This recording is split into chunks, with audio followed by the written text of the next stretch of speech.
سوال نمبر 1، حور عین کون ہے؟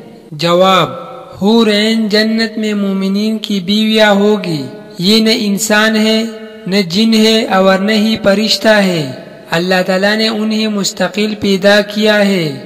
یہ اتنی خوبصورت ہے کہ اگر دنیا میں ان میں سے کسی ایک کی محض جھلک دکھائی دی جائے تو مشرق اور مغرب کے درمیان روشنی ہو جائے۔ حور عربی زبان کا لفظ ہے اور حورا کی جمع ہے۔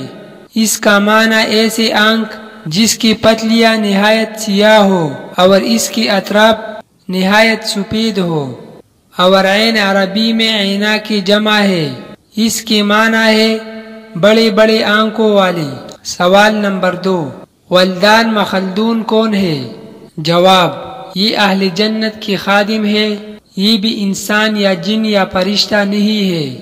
انہیں اللہ تعالیٰ نے اہل جنت کی خدمت کے لیے مستقل پیدا کیا ہے۔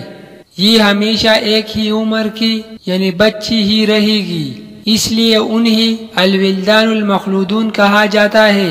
سب سے کم درجہ کی جنتی کو 10,000 ولدان مخلودون عطا ہوگی۔